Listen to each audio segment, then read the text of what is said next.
welcome back to Speedy Learning. Hope you guys are doing well. Today we will learn about the kinds of economics. Last video में हम लोगों ने discuss किया था what is economics, कि economics का मतलब क्या है, और देन हम लोगों ने मूव किया था स्कूल ऑफ थॉट की तरफ. हम in this video we are going to discuss 3 kinds of economics. These are the kinds of economics. The first one is descriptive economics.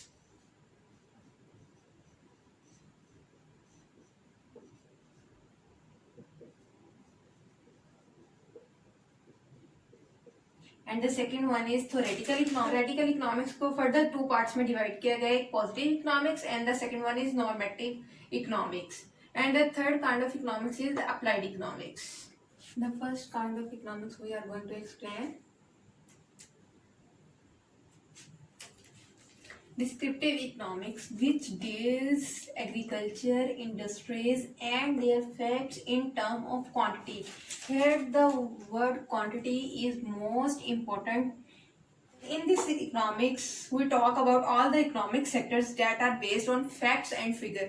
यानी हम जो डिस्क्रिप्टिव इकोनॉमिक्स है उसमें सिर्फ उस सेक्टर्स को इकोनॉमिक्स के ऐड करेंगे जो क्वांटिटी पे बेस करेगा, यानी क्वांटिटी पे उसका रिजल्ट आए, जैसे कोई फिगर में हो तो वो हम डिस्क्रिप्टिव इकोनॉमिक्स में उसको ऐड करेंगे.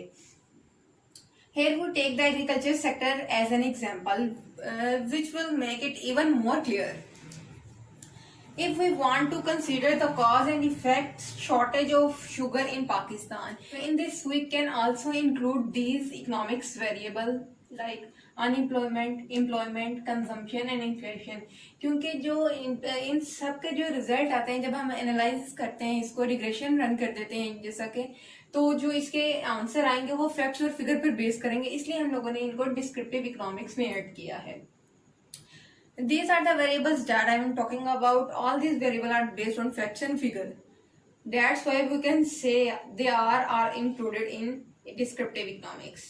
बात कर रहे हैं यहाँ पे एग्जाम्पल हमने ली है कि एग्रीकल्चर सेक्टर में शुगर को हमने लिया है, तो कि शुगर की शॉर्टेज के बारे में अगर हम लोगों ने फाइंड आउट करना हो, we collect the facts and figure about the production and industry of sugar.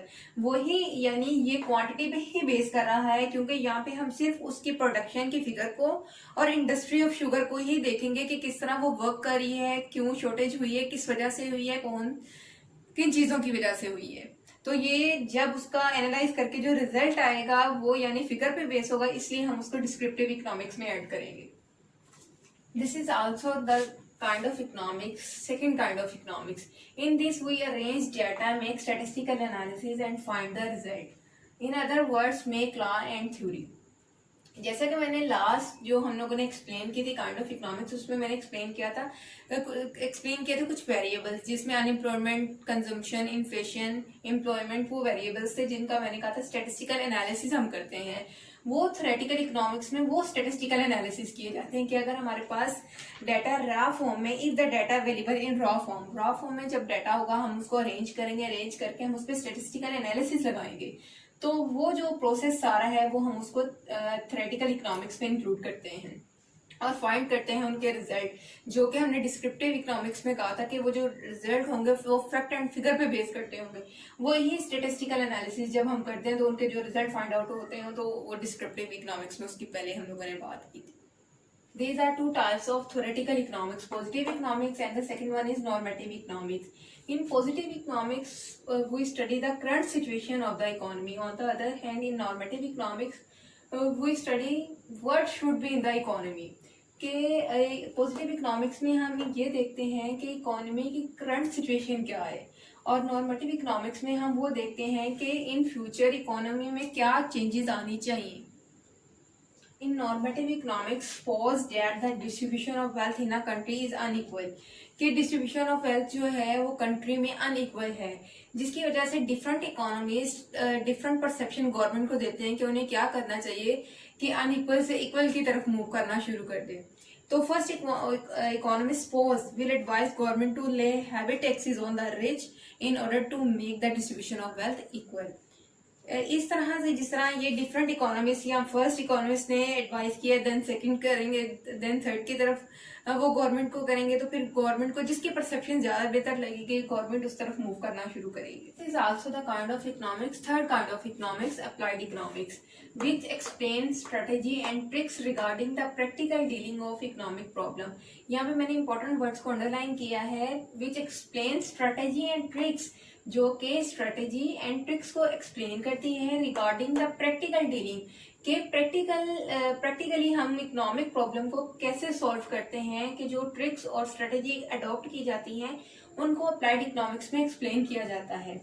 And say if the economic problem arise, then monetary policy, fiscal policy, commercial policy helps to come out from the problem. कि ये जो policies होती हैं ये help करती हैं कि जब कोई इकोनॉमिक प्रॉब्लम होती है, एक्सप्लेन किया कि मॉनेटरी और physical and commercial policy help करती है कि किसी तरह हम इकोनॉमिक प्रॉब्लम को किस तरह सॉल्व आउट कर सकते हैं.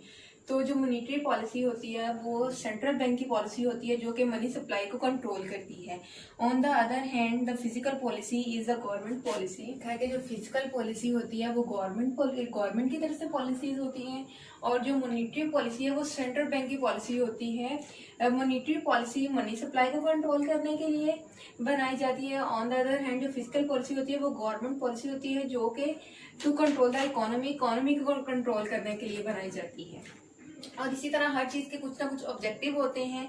अगर मैं फिजिकल पॉलिसी के ऑब्जेक्टिव्स की बात करूं तो ये बनाई जाती है to achieve the sustainable economic growth, के सस्टेनेबल इकोनॉमिक ग्रोथ पर हो सके, टू रिड्यूस अनएम्प्लॉयमेंट को कम किया जा सके, टू कंट्रोल इन्फ्लेशन और इन्फ्लेशन को भी कंट्रोल किया जा सके कि प्राइजेस में कॉन्टिन्यूसली इंक्रीज ना हो.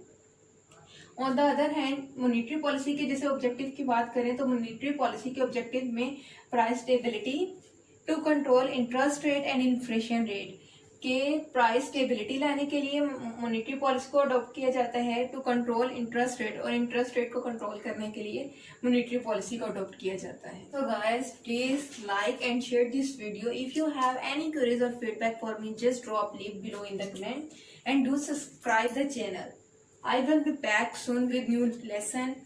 Till then, take care. Allah Hafiz.